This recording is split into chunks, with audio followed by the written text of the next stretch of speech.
میں فرق نہیں کر پاتی. وہ قوم اللہ اکبر جس قوم نے غربت میں زندگی گزاری، جب ان کے پاس قرآن آیا اور انہوں نے قرآن کا دامن پکڑا تو قرآن کا دامن پکڑ کر وہ لوگ جو عرب کے بوریہ نشین تھے، کیسر و کسریٰ کے تاجدار تھے، کیسر و کسریٰ کے تاجدار اس نے بنایا قرآن کو تھامنے میں. آج میں اپنی قوم کو پہلا پیغام یہ دینا چاہتا ہوں، قرآن تھام لو، قرآن پکڑ لو. صرف تیجے دستے تیسرے پہ قرآن پڑھنے کی کتاب نہیں، بلکہ قرآن روز پڑھیں اور کنز ایمان ترجمے کے ساتھ پڑھیں. قرآن کو ترجمے کنز ایمان کے ساتھ اردو زبان میں جو صحیح ترجمے ہوئے ہیں اس میں صحیح ترین ترجموں میں صفحے اوپر پہ جو ترجمہ ہے اس کو کنز ایمان کہتے ہیں. کنز ایمان کو اپنی زندگی میں شامل کرو، کم سے کم ایک صفحہ پڑھو. اور صرف اس لیے نہیں، تلاوت کی نیت سے یہ بات یاد رکھنا، صرف اس کو پڑھ کر سمجھو اور سمجھ کر کے ساتھ میں صبر الفاصل فخر الحاصل علامہ سید نعیم الدین مراد آبادی کی جو مختصر تفسیر ہے خزائن العرفان شریف، آپ کے مراد آباد کے وہ عظیم ہستی بلکہ آرام بھی فرما رہے ہیں، اللہ اکبر، وہ تفسیر بھی پڑھو، بہت شارٹ میں بہت خوبصورت اور جامع تفسیر ہے، اور پھر اس کو اپنی زندگی میں داخل کرنے کی کوشش کرو. آپ سے پوچھتا ہوں، جو قرآن کی آیت لکھ کے سینے پہ لٹکا لے، جب اس کے مسائل حل ہوتے ہیں تو جو قرآن کو اپنی زندگی میں داخل کر لے، جو قرآن کو اپنی زندگی میں شامل کر لے، آپ جانتے ہیں قرآن اگر پڑھو گے تو قرآن پڑھنے کی برکت سے لوگوں کا خوف دل سے نکلے گا. قرآن کی تلاوت کرو گے زبان پر سچائی جاری ہوگی. قرآن کی تلاوت کرو گے آپ کی شخصیت باروق بنے گی. قرآن کی تلاوت کرو گے آپ کی شخصیت بااثر بنے گی. قرآن کی تلاوت کرو گے آپ کی ذلت عزتوں میں تبدیل ہو جائے گی. قرآن کی تلاوت کرو گے ناکامیاں کامیابیوں میں تبدیل ہو جائے گی. قرآن کی تلاوت کرو گے دشمنوں کو اللہ تمہارے قدموں میں جھکائے گا. دشمن کتنا بھی بلند ہوگا وہ نیچے ہوگا اور تم اوپر نظر آؤ گے. قرآن پکڑ کر تو دیکھو، قرآن کھال کر تو دیکھو. قرآن کو تاج کی زینت بنانے والے، قرآن کو اپنے سینے کی زینت بنا کے دے.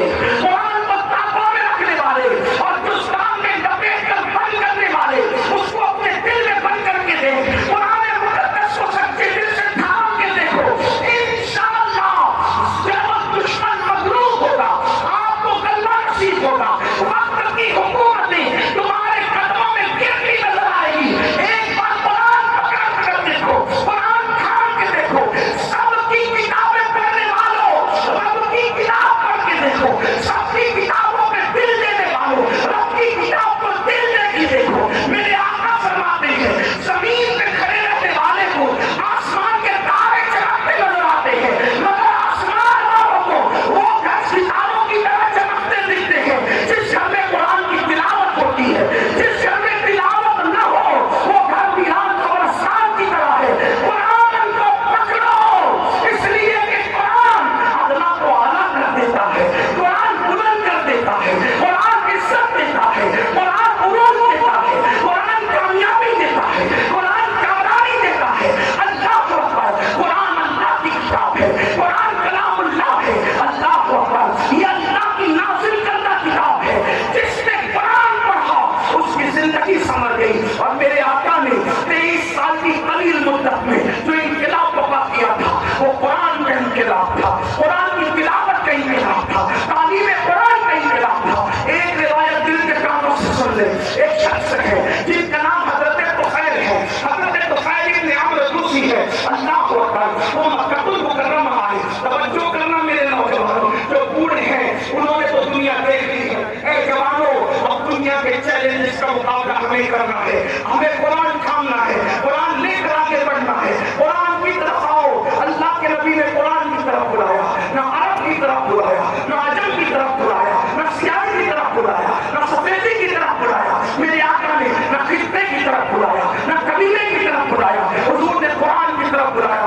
آؤ قرآن کی طرف پڑھتے ہیں، آؤ قرآن کی طرف رجوع کریں، آؤ قرآن کی طرف توجہ کریں. اللہ اللہ، دشمن دوست کیسے ہوتے ہیں، بیگانہ اپنا کیسے ہوتا ہے. اللہ اللہ، کہتے ہیں کہ میں مکہ تجارت کے لیے آیا تھا، مکے میں ہنگامہ تھا، مکے میں طوفان تھا، کیا طوفان تھا؟ جو بھی تاجر مکے میں آتا اس کو آتے ہی مکے والے کھیل لیتے، مکے کے وہ دشمن، وہ گنڈے جو رسول اللہ کے خلاف تھے وہ کھیل لیتے، ان میں اونچا اور بڑا نام جو ہے اللہ اکبر اس بدماشی میں ابو جہل کا ہے، یہ بڑا زیادہ بدتمیز تھا، اس کو اس امت کا فرعون کہا گیا۔ تو فیل کہتے ہیں ابو جہل میرے پاس آیا اور آنے کے بعد کہتے تھا تو فیل محمد کو تو جانتے ہو نا؟ اس نے کہا نہیں میں نے نہیں دیکھا لیکن نام سنا ہے، کہا آج کل بڑی بڑی باتیں کرتے ہیں، کہتے ہیں کہ ان پہ قرآن نازل ہوتا ہے، وہ اللہ کے نبی ہے، اللہ کے پیغمبر ہے۔ تو فیل ان کے قریب نہ جانا، جو ان کے قریب جاتا ہے معاذ اللہ وہ جادوگر ہے، ان کے جادو کا شکار ہو جاتا ہے،